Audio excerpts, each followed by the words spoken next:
Well, good evening on this very chilly December evening. I actually didn't have any beer or anything for dinner, and now obviously not speaking right. Thank you for coming. We did have a sellout, but obviously some people are not braving the cold. Shame on them, because they're going to miss an extraordinary presentation. If we haven't been introduced, my name is Peter Laporte, and I have the pleasure of being the Executive Director of the St. Mary's County Historical Society. With us this evening in the back of the room is Professor Antonio Uguez Jr., who is the Director of the Center for the Study of Democracy at St. Mary's College, and with whom we co-sponsor the Historically Speaking series. And I have to say, Tony brought us a Christmas gift this evening, these two beautiful banners that the college has and the center has so thoughtfully provided to us. We're just absolutely grateful for, and thank you so much, Tony, and to your team for doing that as well. This is the 12th of the Historically Speaking series, and it's probably one of the more interesting ones. They've all been interesting, but I have to tell you, when I came across buried in the archives of the Historical Society this CD with this extraordinary manuscript on it, a death in St. Mary's County, a murder in St. Mary's County, I was intrigued. And so I read it on the CD as it was at that time. Had a very interesting cover to it, with some of which you'll see when Holly speaks. And I have to tell you, it is fascinating. Many probably would have thought this is fine for a dinner, one of our historical society's dinner. But Holly has taken such an extremely close view of what happened in late 19th century and early 20th century America with domestic violence and essentially misogyny of male honor and the ownership, if you will, of their wives. And it is an extraordinary tale, which Holly will share with you. And it's, if I may say, it's more extraordinary because the woman involved and the man involved are great-great-grandmother to Holly Fabry. So she has a direct interest and a direct connection with what happened. And we've been speaking with Holly, and we are hoping to turn what she speaks to you tonight about, that manuscript that we had, into a book. And we will have it published by the Historical Society and make it available to all of you. It's a requirement for you to be here tonight. There's no admission, but you will have to buy the book when it becomes available. Holly Fabry is the Associate Director of Alumni Relations down at St. Mary's College of Maryland. And she was graduated there in 2012, bachelor's in history, and stayed on for a master's in teaching, and now works, as I say, at the college. She is an excellent speaker, and please join me in welcoming Holly Fabry.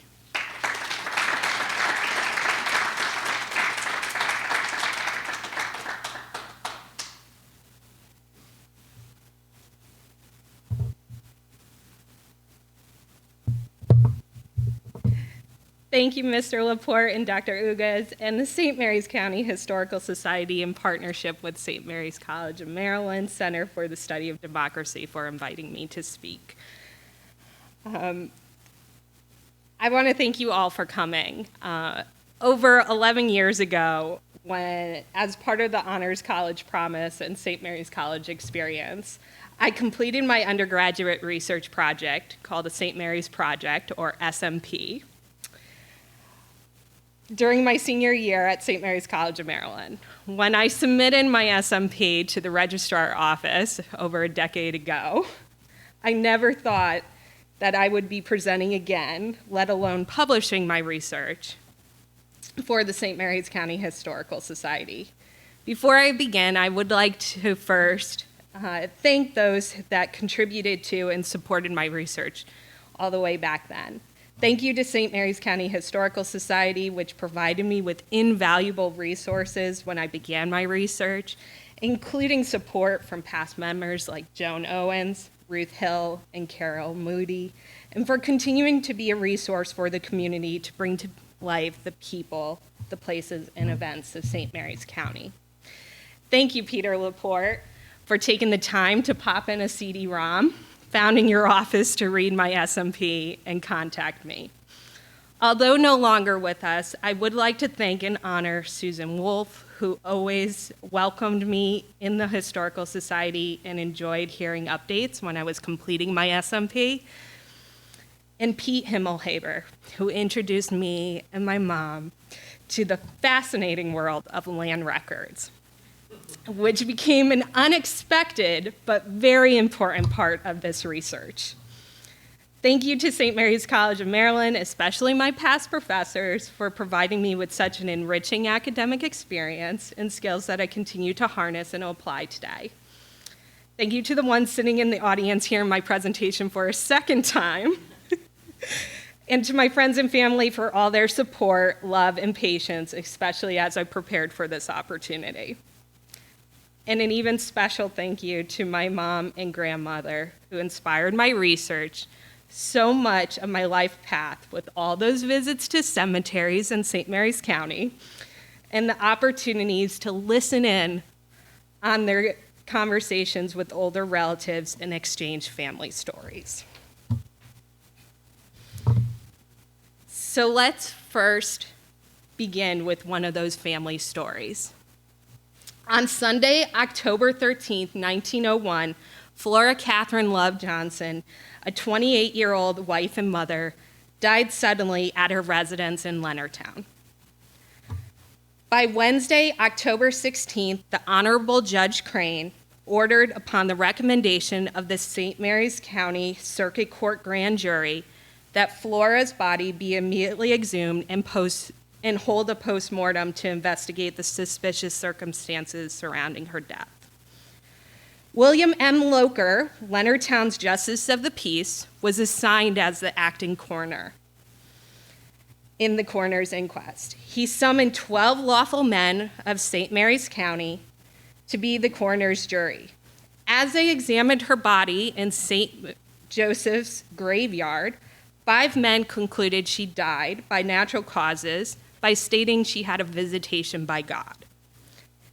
5 others stated she died of internal hemorrhaging from being kicked by an unknown object, and the last 2 men stated she was struck by Peter Henry Johnson, her husband, causing her death. The next day, October 17th, 3 women, Mrs. Giles Latham, Mrs. Pauline Joy, Mrs. James Joan, and Flora's and Peter's 6-year-old son, Thomas Alvin Johnson, were summoned to testify before the coroner's jury. Thomas Alvin is said to have testified in court that his father kicked his mother in the stomach while she was pregnant. Despite the split jury and the suspicions surrounding her death, the courts filed the investigation on October 18, 1901, 5 days after her death, with no unanimous conclusion. Peter was never charged for any misconduct involving the death of his wife, and the county reburied Flora and the suspicions of the death of a young wife and mother. The story I just shared with you about Flora has been told in my family for the past 4 generations. The 6-year-old boy, Thomas Alvin Johnson, is my maternal grandmother's father. According to my grandmother, my mother, and countless others, they remember Thomas Alvin telling them of how he, as a child, testified against his father in court regarding the death of his mother. At first, this story has survived in the family in an effort to locate Flora's grave in Old St. Joseph's Cemetery, since a tombstone has never been put up for her to honor her. Thomas Alvin always wanted to put a stone on his mother's grave, but never had the chance. The only clue the family ever had was that she was buried near a cedar tree. Although my family still wants to locate and mark Flora's grave in honor of her, the story of Flora's death and investigation goes beyond just a family story. Her story is a part of St. Mary's County history and reveals the complexity of the family and community relations with the local court system, especially in small southern communities. And this is where my research begins. So I know we have a lot of members of the St. Mary's County Historical Society, so let's begin with some genealogy. Flora Love came from an affluent and economically diverse family with working farms and professional careers. Her paternal grandfather, Philip Greenwell Love, was one of St. Mary's County's orphan court judges elected 3 consecutive terms from 1879 through 1887. Her father, Samuel Turner Love, was a doctor who received his education at Washington University School of Medicine in Baltimore and interned in his uncle, Dr. John Henry Turner's residence, a well-known manor house and farm in St. Mary's County named Bachelor's Hope.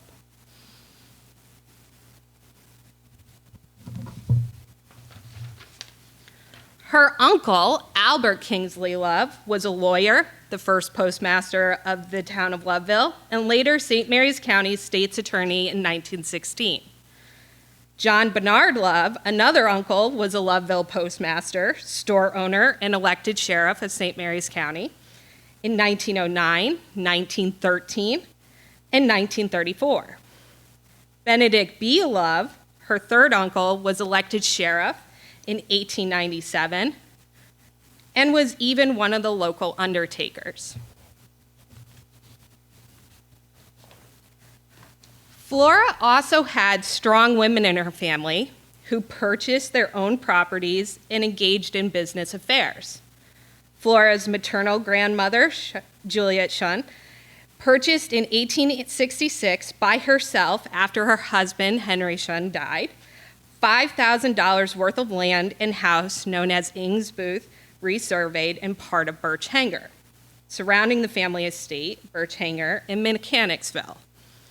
Flora's mother, Charlotte Shun Love, bought her own separate estate, which contained a general store known as the Gulf Store at Crossroads in Chaptico, and a 215-acre farm known as Head of the Bay Farm in Leonardtown. Located at the head of St. Clements Bay and near Clements Crossroads, Head of the Bay Farm was known as having a very successful mill. And in fact, an article published in the St. Mary's Beacon in August 1886 reported that the mill had produced an unprecedented yield of flour from dry wheat.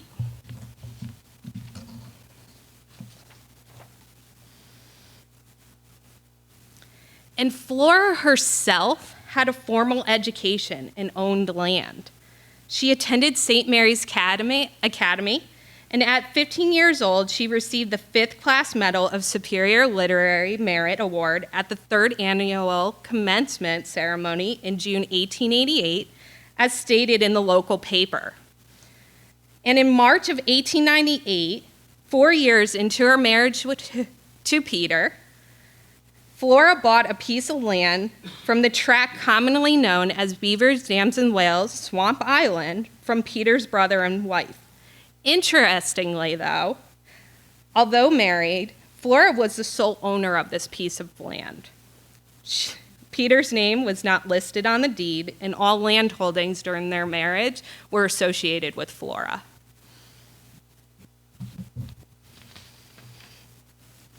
Peter, on the other hand, came from a predominantly farming family. John Johnson, Peter's grandfather, had 4 working farms, which were given to his sons after he passed away.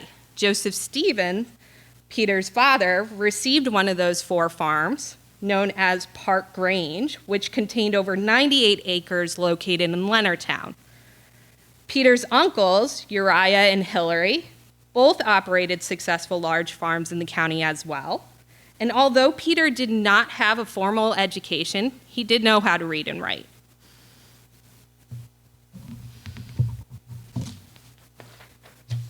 So how does a sole land-owning, well-educated woman who attended St. Mary's Academy and whose family included prominent business owners, postmasters, lawyers, doctors, judges, sheriffs, and even undertakers, become another hastily filed report in the courthouse? Why does a husband with more suspicions than just his wife's death continue to live his life and be perceived as a model citizen within the community? What was the relationship between family and community relations with the local court system? These questions shaped and guided my research.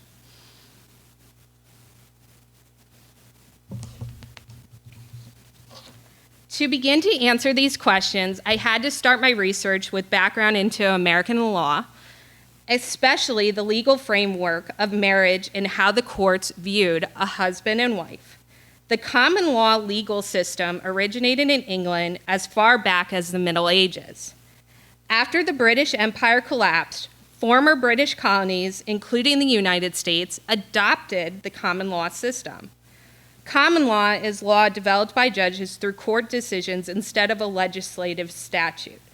Common law relies on a precedent, a previous court decision, to be used as a basis for later on to similar situations.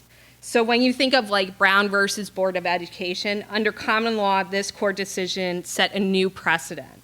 So it was a new interpretation of the law that separate educational facilities for different races was inherently unequal. When you think of statute, those are written laws from legislative body that can be clearly located, like the legal age to drink.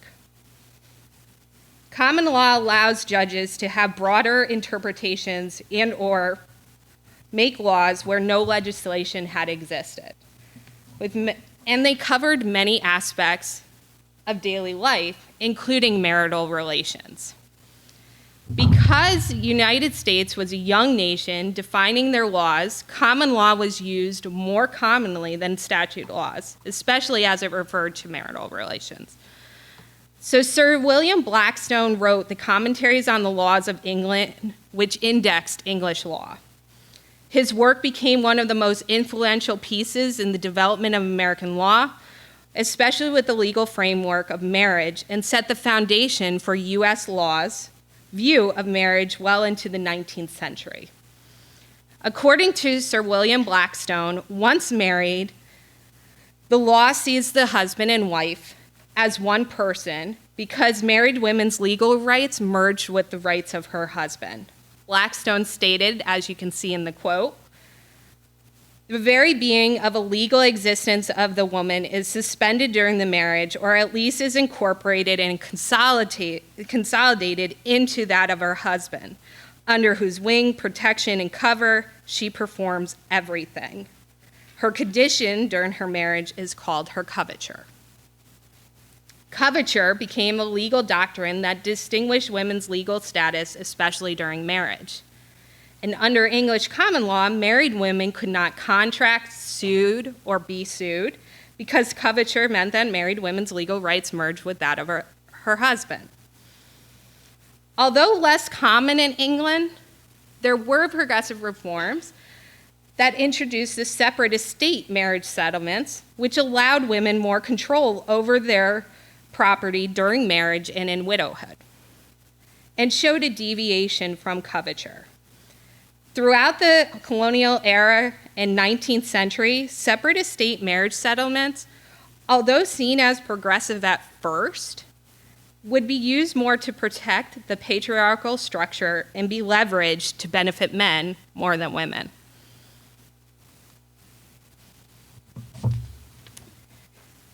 In looking at early property rights and reforms in the American colonies, there was a difference in how the northern and southern laws viewed the rights of women, especially when it came to property ownership and settlements. In southern colonies with high death rates and less stability, women were sometimes the only potential heirs to keep the family's property intact and therefore had to be independent in property ownership and contracts as a way to safeguard themselves and their children, especially if they remarried. Although Southerners valued the ideals of a patriarchal hierarchy, at the time in the colonial era, there was a bigger need to secure property rights in order to preserve a man's legacy. On the other hand, Northern colonists with more stable and centralized communities within their colonies thought that separate estates went against English common law and the doctrine of coverture. The viewpoint being from Northern lawmakers was that if a husband's estate was not substantial enough to support his wife's life, then the children would carry on the responsibilities of taking care of their mother. Reforms in English law at the time also contradicted religious and social beliefs established in the North, especially in colonies like Massachusetts, because Puritans believed that wives should submit to their husbands' wills. Women, under conservative Northern law, were more likely to be dependent on men than Southern women at this time. These two images just serve as a visual to show you the difference in region settlements. We have the visual of the South Carolina colony juxtaposed with how a typical New England town would be with the town green center, which was the epicenter of the community, both economically, politically, and socially.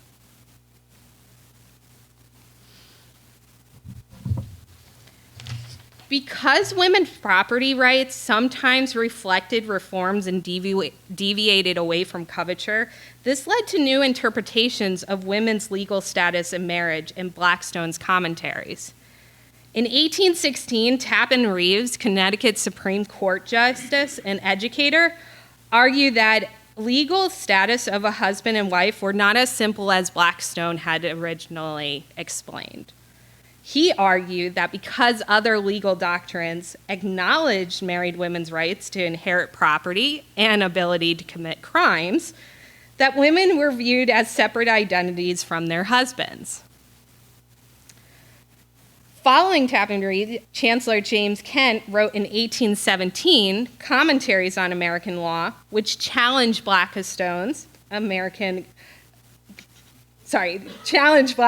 belief that women were protected under coverture because English and American law enforced private examination procedures for wives. Private examinations were when a wife wishing to sell or give up her interest in a property was questioned by a magistrate without her husband present about her decision. James Kent argued that because the courts feared husbands' coercion of a wife's decision and attempted to protect women's rights through private examination procedures, then common law didn't actually become that wing of protection for women from their husbands as outlined by coverture. Even as the states became more established and we get into the 19th century, early 19th century, so the early 1800s, Maryland law in particular demonstrated that fluidity of women's property rights and coverture as cases applied English property reforms. In Helms versus Franciscus, Maryland's court upheld the law of a wife's equity to a settlement and recognized the need for women to support themselves and their family if their husbands could not. Lowry versus Tiernan and Williamson in 1827 reiterated the rationale of marriage settlements, especially in protecting a woman's estate from a husband's coercion. If the marriage settlement did not authorize a specific change or outline all of a woman's power in the settlement, the court hesitated in granting any changes that she might request for fear that she was being coerced by her husband. However, in Tiernan versus Poor, the courts did not fear coercion if the woman with the separate estate had full active rights of management. When Deborah Poor mortgaged her separate estate to provide security for a debt her husband owed, but lost all the money to her husband's creditors, her legal team tried to argue that her decision to mortgage her separate estate should be voided due to being married and not undergoing private examination beforehand. However, the courts ruled that because her separate marriage settlement gave her full rights of management over her property, she did not require private examination, and her decision to mortgage her property was hers to make. In all three of these laws, the Maryland courts showed a change to the domestic relations of law of coverture. Although Southern law during the colonial period and Maryland law in the beginning of the 19th century demonstrated this fluidity to the rights of women and deviated at times from the established separate social spheres, America's law and courts valued the separate social spheres of gender in both society and family. American law focused on defining marriage as a way to construct the family dynamic.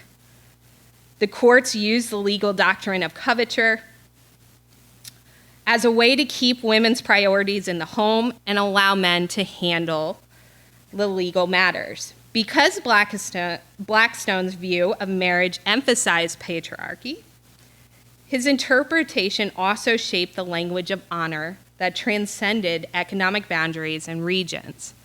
Blackstone's commentaries reinforce male honor as about distinguishing power and legitimizing honor through proper behavior accepted in American society. Both Northern and Southern white men embraced the language of honor because the language emphasized power, prestige, and self-esteem. However, throughout the 19th century, the language of male honor shifted to become more of an ideal tied to Southern society.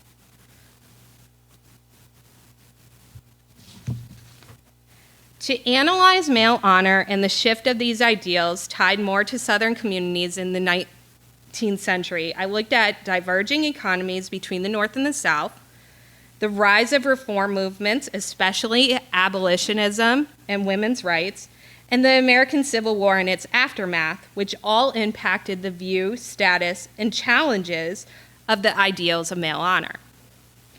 In the Southern community, where social, political, and economic changes challenged Southern society and a way of life, the ideals of male honor were embraced more to leverage and preserve the family hierarchy and community. So first, let's look at Northern and Southern economies. Throughout the 19th century, we start to see a diversion in Northern and Southern economies, which in turn influenced social and political values. In the North, development of machines and factories helped to increase mobility and urbanization. Jobs available in factories moved people out of the farming communities and into the cities. As the North continued to industrialize and move towards a free market economy, the South remained committed to an agricultural economy, one fundamentally tied to the household, community, and reinforced by slavery. Tobacco and later cotton bolstered the South's agricultural economy. Although today people do not consider Maryland part of the South, or the Deep South, the location and economic ties to farming and slavery supported a Southern identity, especially for the Southern Maryland region, including St. Mary's County. Unlike the North, which started to shift focus from the community to the individual in terms of that prestige and power, the South continued to emphasize and preserve the hierarchy in the family as well in the Southern community. If you think about it, a man's business and household centered on the farm. The plantation system reinforced white male honor. The 19th century also marked an era of reform movements in the United States. Reformists attempted to create a new moral order through the spread of Christian values and humanitarian efforts. Radical reforms, such as abolitionism and women's rights, emerged on the national level and challenged the ideals of male honor in the Southern society. The abolitionist movement threatened to establish a patriarchal hierarchy in the Southern society because if slavery was abolished, then the South would be at the mercy of the North, both politically and economically. Radical abolitionists even believed slavery was immoral, which further attacked white Southern men's character. Women's rights activists also emerged from this time. The abolitionist movement magnified the issues of human rights, which in turn helped women to reevaluate their own rights within the United States social and political structure. Advocates of women's rights took the opportunity to expose the oppression of women and the need for reform. Such reform advocates as Angelina and Sarah Gremke, as well as Elizabeth Cady Stanton, further threatened Southern male honor by not only deviating away from their separate gender roles, but also advocating for women's rights and the end of slavery. Angelina Gremke's most famous work, An Appeal to the Christian Woman of the South, gained notoriety because the document was written by a white Southern woman from an elite Charleston family, pleading to other Southern women to help end slavery. She believed that women's positions within their sphere of influence, within the family, could be leveraged in the fight to end slavery. When faced with criticism about speaking out against slavery as a woman and addressing political issues within mixed company, her sister, Sarah Gremke, found herself addressing women's rights within her defense to the end of slavery. Sarah Gremke highlighted the challenges women faced within different classes within society and challenged justifications for women's inferior position in society. I think she was a lot more outspoken, too. She even criticized the law of coverture as defined by Sir William Blackstone. Another aspect to consider of why male honor was tied so closely to the Southern society is the effects of the Civil War. The aftermath of the Civil War was especially challenging for the South. The defeat left the South in ruins and at the mercy of the North. The region was faced with loss and destruction, as well as political reforms which altered the way Southern society once functioned. Reconstruction amendments, the 13th, 14th, and 15th Amendment, and the Civil Rights Act of 1866 de-emphasized the hierarchy of race, which honor was so rooted in. The assertion that these laws were only defined now by gender and not both by gender and race proved to be even more challenging in the post-Civil War South as they rebuilt their communities.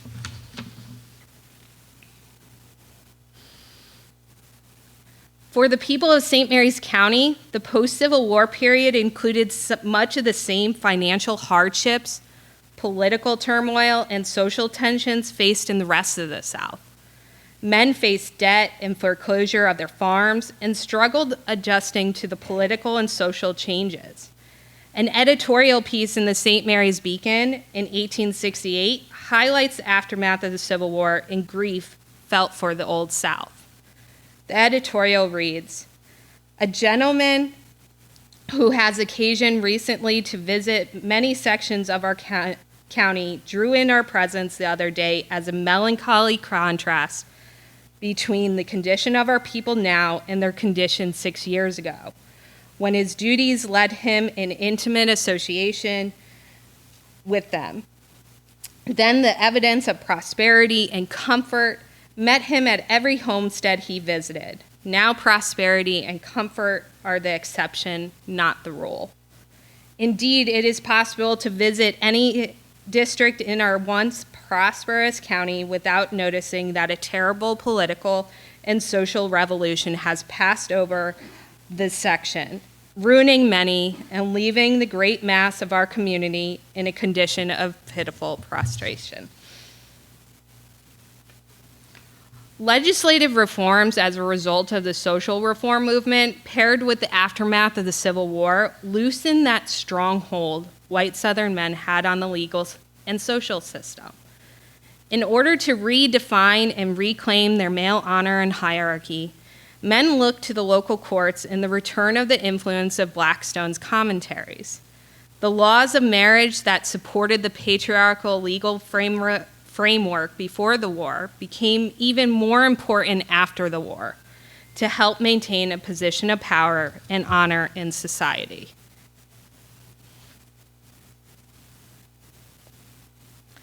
Despite the few changes in women's rights throughout the 19th century, the social reform movement continued to be a slow process, especially for married women.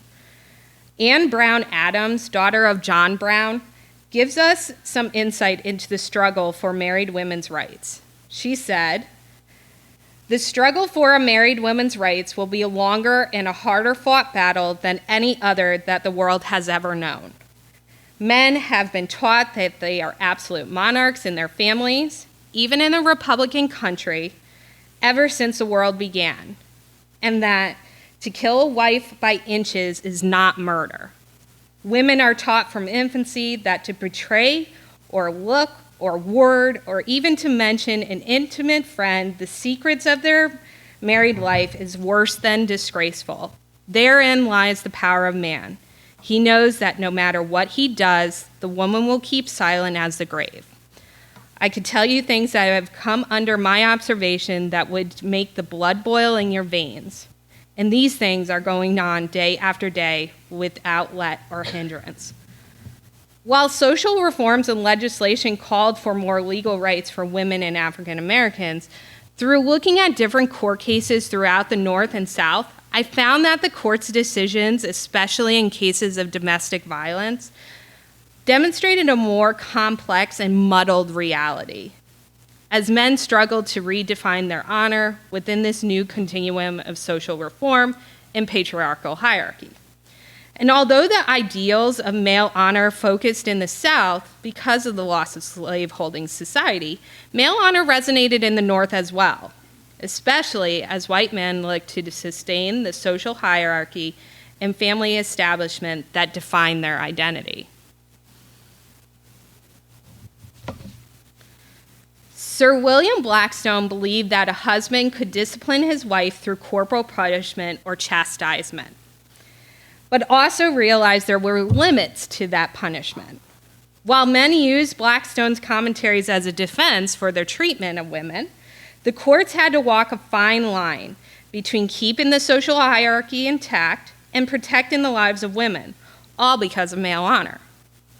To find patterns, I looked at different court cases involving domestic violence and divided the court cases into 4 categories: cases of chastisement, cases of crimes of passion, cases where the courts shifted their defense as marriage as a private matter, and cases within the new dynamic of the Reconstruction era. All these demonstrate this very delicate way men used Blackstone's commentaries and the privacy of marriage to safeguard their position as honorable men in society. In the 1839 case, State of Delaware versus Buckley, which happened during a time when male honor was more secure, the state ruled against William Buckley for punching his pregnant wife in the face. Although his defense team argued that he had a right to do so under Blackstone's commentaries, the court saw the act as violent and excessive beyond the scope of chastisement. However, in the 1868 North Carolina spousal abuse case, State versus Rhodes, the court ruled that a husband who had whipped his wife with a switch the size of one of the husband's fingers 3 times ruled that he had the right to chastise his wife. The courts even admitted that if the husband had beaten anyone else, his actions would be considered battery. But because it was his wife, the crime was not battery. In cases of husbands killing their wives, lovers, or crimes of passion, the courts tended to show leniency in their decisions in favor of the husband's defense. Although Blackstone's commentaries in Tappan Reed said that killing a wife's lover is not justifiable homicide, husbands in the mid-1800s used the unwritten law that interpreted women as property as a defense in murder-adultery cases. Likewise, to a burglar or threatening trespasser who invaded a man's property, the killing of a wife's lover was seen as an act of defending his property. In all 3 of these cases, the defendants, Daniel Sickles, George Cole, and Daniel McFarland, were acquitted of murder charges under the legal privilege of the unwritten law. Although women's rights activists would argue that these defenses disregarded women as independent individuals and created a double standard, these arguments from the defense provided an opportunity for men to restore their male honor which was challenged by the social reforms. As chastisement became more unpopular towards the latter half of the 19th century, the courts looked towards James Scholler's a treatise on the law of domestic relations to address spousal abuse in domestic violence cases and protect male honor. As trials of assault and battery of wives unintentionally brought attention to the flaws of husbands' powers within marriage and their characters, officers of the court interpreted Scholler's treatise to mean that the law should protect the harmony of marriage by keeping the relationship between a husband and wife private instead of playing out publicly in the court system. In the state of North Carolina versus Oliver in 1874, a husband came home intoxicated and beat his wife with the tree branches over 4 feet long, leaving her with severe bruises on her arms. Although the court fined the husband, penalizing his wealth, not his person or character, the court made a point to say that the issues within the family were to remain private and not publicized further. The ruling included, if no permanent injury has been inflicted, nor malice, cruelty, nor dangerous violence shown by the husband, it is better to draw the curtain, shut the door, shut the public gaze, and leave the parties to forgive and forget. Court cases, especially in the South, also revealed another dynamic. By ruling more harshly on cases of black men beating their wives, the courts tried to emphasize the exclusivity of white male dominance. For example, in the 1871 Alabama court case, State versus Fulgram, the husband, in the midst of chastising his child, struck his wife with a board when she attempted to intervene in the punishment.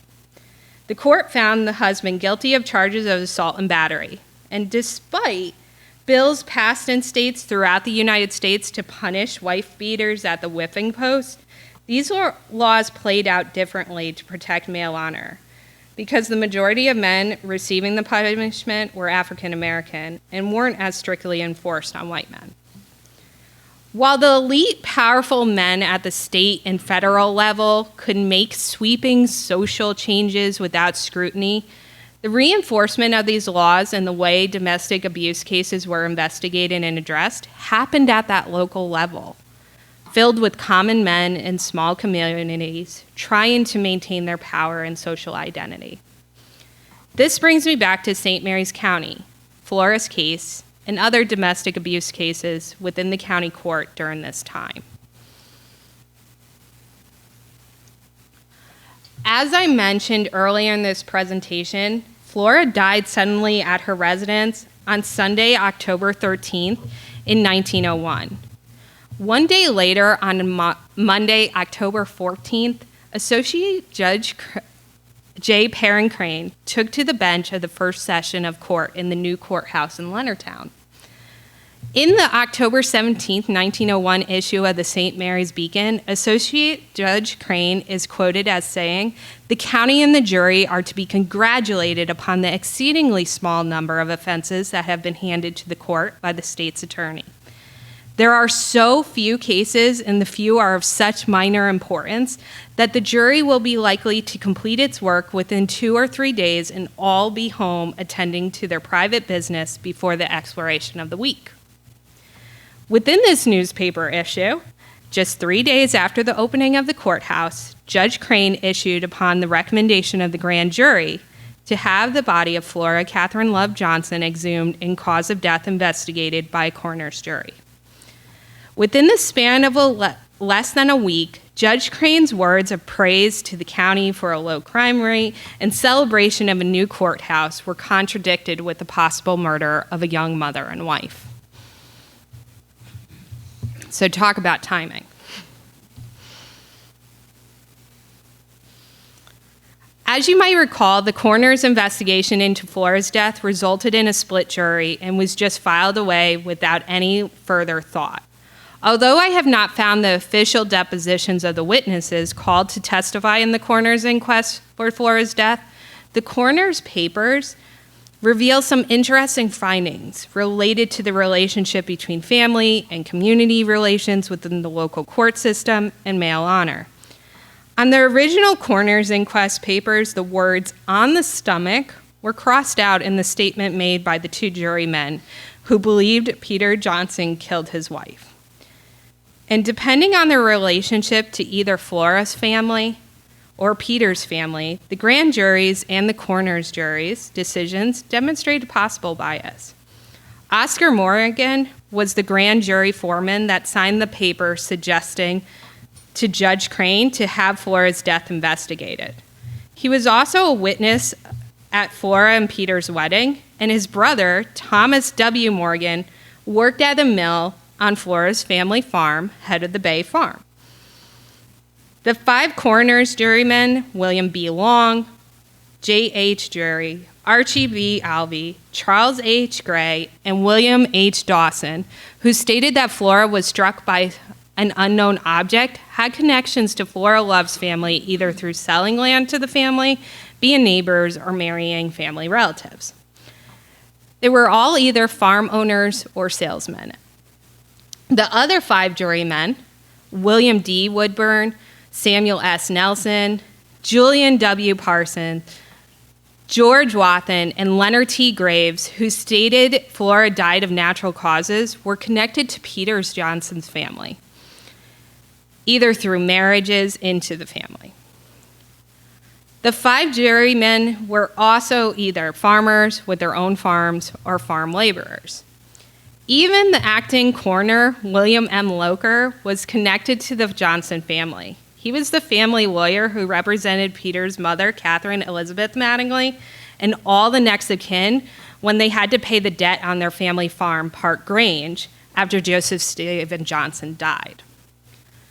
However, the last 2 jurymen, Joseph B. Raley and Elias C. Milburn, who stated that she was killed at the hands of her husband, had no close relationships with either family. And despite the uncertainties raised in the coroner's inquest, Flora's death certificate remained the same and read that the primary cause of death was heart failure. To investigate further this notion of male honor as it played out in the local community and court system, in addition to Flora's case, I looked at 3 other cases in St. Mary's County. In 1843, James Williams was charged and convicted of brutally beating and killing his wife. According to the deposition of Robert Williams, the 9-year-old son who stood witness to the attack, stated that his father caught hold of his mother's hair and drug her out the door by her hair, and after he got her out, he beat her with another heavy board on the back of the head, and after that, he had 2 tobacco sticks and beat her. When he stopped beating her with a rail, she appeared to be dead, and then he stamped on her breasts and head. Then he caught hold of her feet and dragged her out of the house. He stomped on her again, and then he got a chunk of fire and kindled it upon her breast and laid down by her. After a short time, he left. Then Robert filled the tub of water and put the fire out. In 1913, the coroner's jury assigned to the investigation of the death of Anne Mattingly Owens unanimously concluded that a certain Benson Owens slit her throat. In the St. Mary's Beacon on July 3rd, 1913, it was reported that on Tuesday morning last, Benson Owens of Milestown District was committed to the jail without bail to answer the charge of deliberately murdering his wife, Annie Mattingly Owens. The supposed motive for the crime being that Mrs. Owens persisted in prosecuting Frank Owens, father of the accused, for a recent assault and battery upon her, and it was while on their way to this trial that the tragedy occurred. However, in 1854, Mary Ann Williams died mysteriously with suspicious black marks along her neck, and though her husband was suspected, he was never charged. An article in the St. Mary's Beacon even questioned the decision of the jury, but did not outright expose the husband and his possible guilt in the crime. So what might this reveal about male honor, domestic violence in the local court systems? The brutal attacks on Elizabeth Williams and Anne Mattingly Owens were obvious. This allowed the courts to justify accusing other men of their crime while de-emphasizing while emphasizing their honorable status within the community. If they were to ignore these crimes and not seek justice, they would be seen as unjust and dishonorable men, and ignoring their responsibility to protect women within their community. However, the suspicious and sudden deaths of Mary Ann Williams and Flora Love Johnson were not as obvious and occurred within the privacy of the home. These uncertainties forced the good and lawful men of the court in difficult positions. If the jurymen pushed further or implicated a fellow man, they would allow themselves to be vulnerable to criticisms and persecutions in society from other men. So where does this leave Peter? So despite the suspicions and accusations of Peter Johnson's involvement in his first wife's death, Peter Johnson still managed to live a successful life in Southern Maryland. Male honor played a role in this, keeping the Southern community from prying into Peter's life despite continued suspicious misconduct within his house. Here's some of the things that happened afterwards. After Flora's death, tragedy struck the Johnson household again when in November 1903, John Love Johnson, youngest child of Peter and Flora, burned to death when supposedly his nightgown caught fire as he stood too close to the fireplace.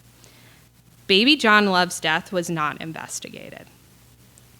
And although Peter Johnson was not a prestigious and wealthy St. Mary's County citizen, he still managed as a white landowning businessman to escape punishment by the criminal courts in 1929. Although I cannot find the charges related to the court case he is referring to in this letter to his sister, and he does not mention the charges himself, family stories think he might have been charged with bootlegging during Prohibition. Despite not knowing the charges, his letter to his sister reveals insight into Peter's confident character in his relationship with the criminal justice system. In the letter, he writes, "Well, I thank God more than tongue can tell that I got off clear and free. I won my case in 10 minutes. Strangers in the courtroom rapped and followed me out in the hallway, congratulating me and shaking hands with me." And even with suspicions, mysterious deaths, and a criminal trial of some sort, Peter managed to marry 2 more times after Flora. Interestingly, at the time of her death, his second wife, Otelia Burroughs, was not living with Peter, even though they were married. She was living with her daughter while Peter lived in another part of the county. And not long after Otelia's death, Peter married his third wife, Eliza Connolly. By the 1940s, after marrying for the 3rd time, Peter became an officer of the court himself. He became a justice of the peace and remained a judicial officer until his death in 1962. Though the whole truth might never be known of Flora Catherine Love Johnson's death, Peter managed to keep his honorable character intact as the St. Mary's County officers of the court and community reburied the suspicions and closed the curtains surrounding a young mother's death. Thank you.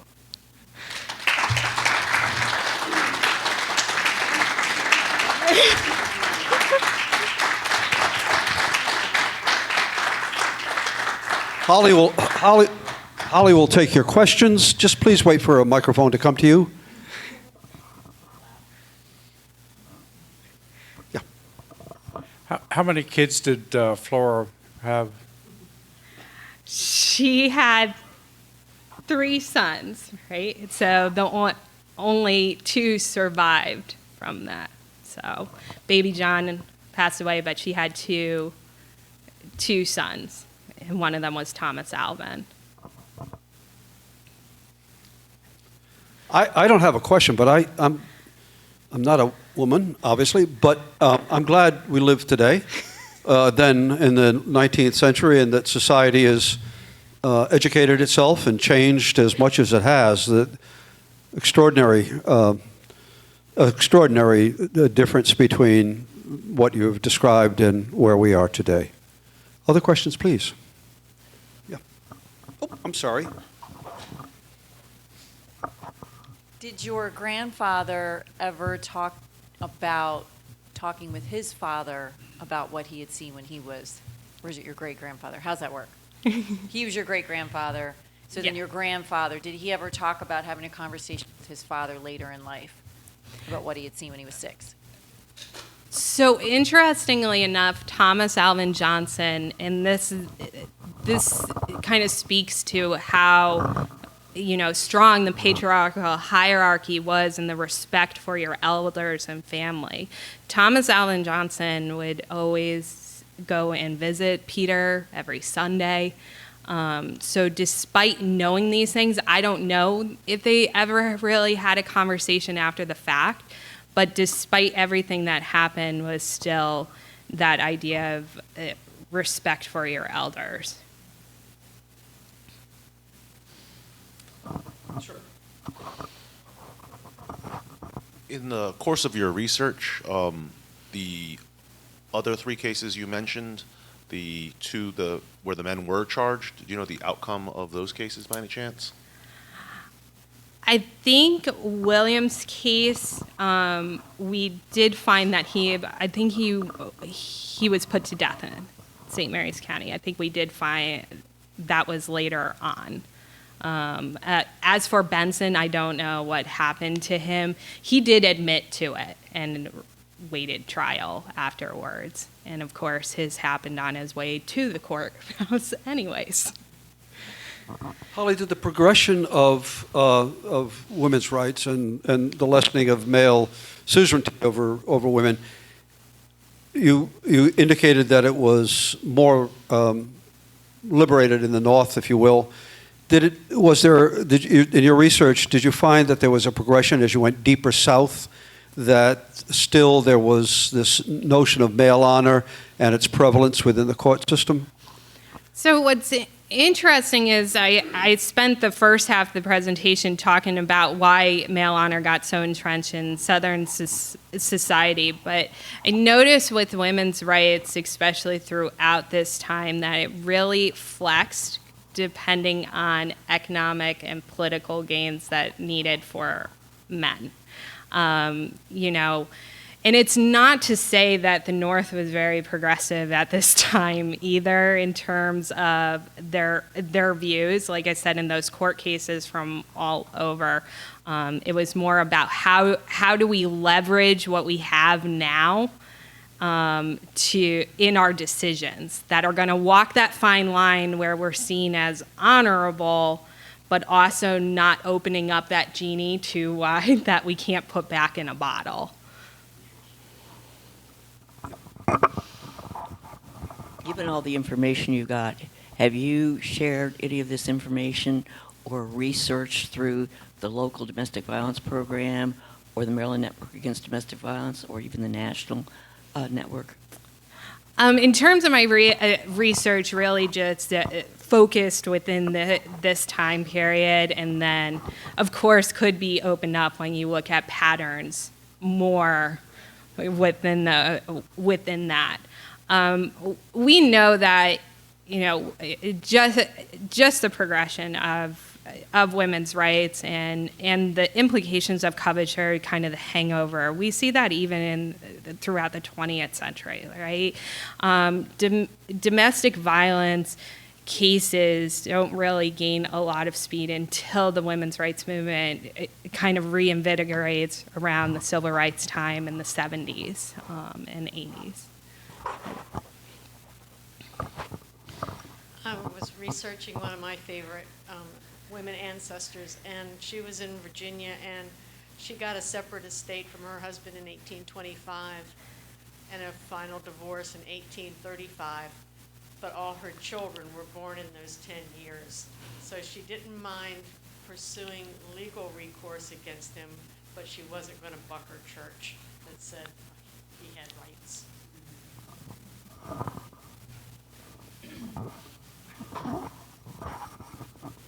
Do we have other questions for Eve? I'm sorry, Eve. For Holly. One more, Michelle. Which house in town? Where do they live? So this is Is it my house? And is it haunted? I'll go back to the map with Flora in the beginning part that I had kind of the red marks over. Rich Neck, so Jones and McIntosh Road. It was right around there. So Park Grange is in the back. You see Watermullen's house there. That's the old farmhouse that was on Park Grange time area. So Yeah, hold on. Thank you for your research. As a St. Mary's College attendee, I'm amazed at the amount of research that you put into your senior project. Was this all published at that time, or some of the newer information been added to your presentation? So in terms of the publishing, what came out of it is I just submitted it to the registrar office as my senior requirements, and I had given a copy to Susan Wolf just as a thank you for the Honor Society, the Historical Society, for all of their support and help. So I hadn't published it outside of the college until Peter contacted me and wants to pursue it further. So most of this research does come out from that time period when I was researching, and only a couple of things. Like, we found out what happened to Otelia Burrows because there was always suspicions around her death as well. But we found out that she was living with her daughter at the time.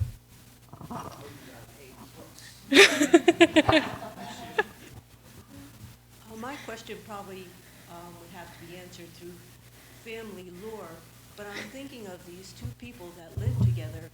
Was it a fraught relationship? I mean, all of a sudden there's this horrible happening on one night, but does family say, well, they never got along and we're not surprised? He didn't treat her well. She was maybe not going along with the way she was treated and got on his nerves. Do you have any family stories to shed a light on their relationship as to why this would happen anyway? So some things that I can shed light on in terms of Flora's upbringing. I think at the late 1800s, that after she had graduated St. Mary's Academy, tragedy struck her family when her mother died, and within a year, her father, Samuel Turner Love, was committed to the insane asylum. So I think he was, if I could think of anything, was probably heartbroken, and he was sent up ways. So the children, Flora and her siblings, were under the court's protection with guardianship. So I think there was a time in that they weren't really protected by a family member, and of course being older and at age and being neighbors to Peter in that area, that probably the marriage happened, shortly after. In terms of Peter's character, I can say that his second wife was really scared of him. She was a very nervous woman, and stories had come out of, Peter and his threatening ways. He even threatened his daughter-in-law, Pauline Abel, who Thomas Alvin Johnson was married to. Her nervousness is justified, I think.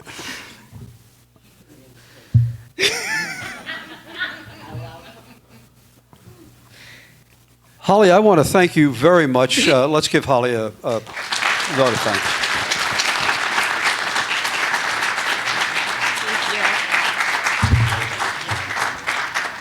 And before we all adjourn for the evening, I have two things to share with you. The first is that the next Historically Speaking will take place in February. I don't have a date for it yet. And it will be actually also a book launch. And that is that the Historical Society is publishing a book called The Story of St. Inigo's Manor, and 1634 to 1994. It's a book written by Father Michael Walsh. He had been pastor down at St. Peter Claver.